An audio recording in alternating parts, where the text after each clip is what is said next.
Certain things you just can't refuse. She wanna ride me like a cruise, and I'm not trying to lose. Then you're left in the dust. Hey, what's up guys, Ace back here with a fresh new benchmark of The Witcher 3.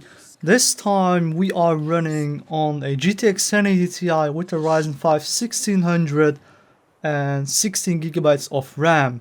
We are using the Nvidia ShadowPlay feature to record this gameplay, so the frame rates might be a little bit lower than you might think. So we are jump right into the settings and I will show you guys everything. So we are at ultra settings, as you guys can see, at 3440 by 1440, and everything is set to ultra settings. So as you guys can see on the slider, so this game's pretty much cranked up to the max, and post processing also set to max with a HBO plus. So this should be a very good indication of how good the 1080 Ti performs on this particular resolution. So 3440 by 1440 is a pretty popular resolution choice nowadays for ultra wide because it offers great quality and it's not that big of a performance hit like 4K or something like that.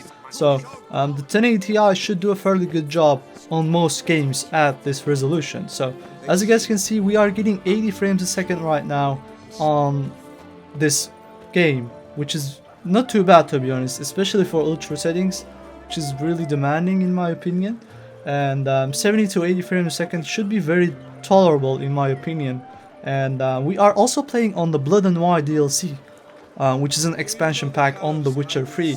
And I really recommend this game to you guys. I mean, if you guys want to play this game, it's a really good story-driven game. It's an RPG, really big world, and lots of things to explore. So it's a really good, refined, and in my opinion, one of the best storytelling games, no doubt. So it's just very good put together, the whole game and everything together. And also the DLCs are really worth it in my opinion. So yeah, that's just a recommendation for you guys. If you guys want to play this game, it's a very good game, no doubt. So as you guys can see, we are getting 80 frames a second, and that's inside of the city, which is the very popular place. So this is a very good indication of the frame rates that we're getting. So I will show you guys high settings next, so I will catch you guys then. Peace.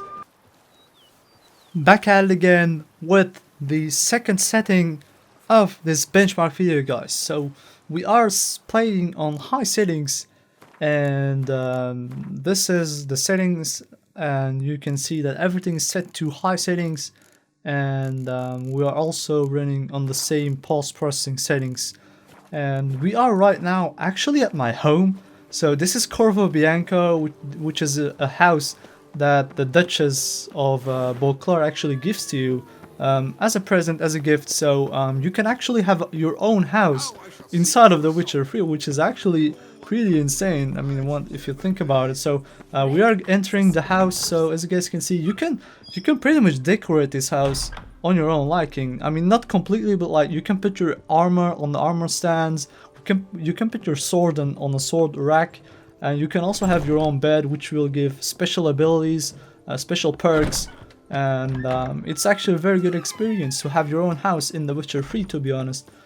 This is on the Blood and Wine DLC, so keep that in mind. It's not in a standard game, and we are getting right now, let's jump to the frame rate, so 90 frames a second on high settings, which is a good jump from ultra settings. So if you guys remember, we were getting 70 to 75 frames a second on ultra settings, and we are getting 90 frames a second guaranteed most of the times on high settings. So it will have those dips to 80 to 85 frames a second when we enter combat, which I will show you guys later on in the video. We will enter some combat, but that's on the last settings, which is on low. So this game runs pretty good on high settings, 80 to 9 frames a second. I will catch you guys later. What is up, guys? This time we are at medium settings inside of The Witcher 3. Blood and Wine DLC expansion. So I will show you guys the settings like the previous ones. This time is set, the Nvidia fireworks are also turned off on medium settings by default, and the pulse processing is also set to the same, and we are going to see the frame rates at medium settings inside of The Witcher 3.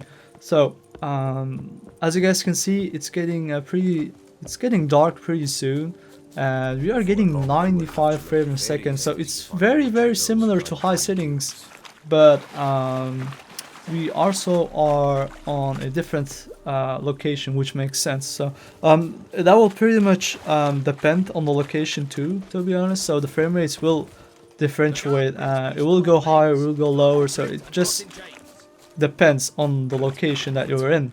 So I just wanted to give you a good sense, like playing in different locations, not the same one, to give you an idea on how the frame rates will compare. We are getting 95 frames a second, so as you guys can see, it jumps right up to 100 frames a second when you're inside of a building. So that's to be expected, to be honest, because your GPU doesn't have to render that much stuff when you're inside of a building compared to open scenery. So I'm just doing some signs right now, so I'm using the queen sign. I might have upset some guards, so yeah, that's unfortunate, but we will go and travel a bit. So you can see that the frame rates will go to 100 frames a second sometimes. It will jump right back down. And last but not least, low settings, the last setting of this benchmark, guys, and we are jumping right into it. As you guys can see, low settings, everything is turned back to the lowest available settings right now. So, and it's getting pretty, yeah, it's pretty much nighttime right now. So and we are going to enter some combat in this last bit of the video. So we're going to attack this plant, and as you guys can see, the frame rates are pretty consistent, around 95 frames a second to 100.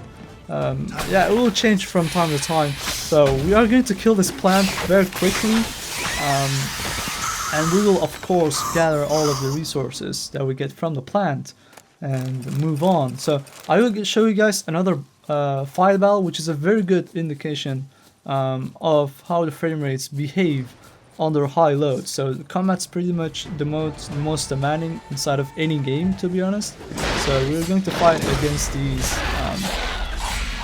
I don't know how to pronounce that, but like these are pretty much easy to kill in my opinion. So we're going to kill them very quickly. There are 2 of them left. We're gonna try some Igni, but that doesn't turn out that good, to be honest. But pretty good hits from those monsters.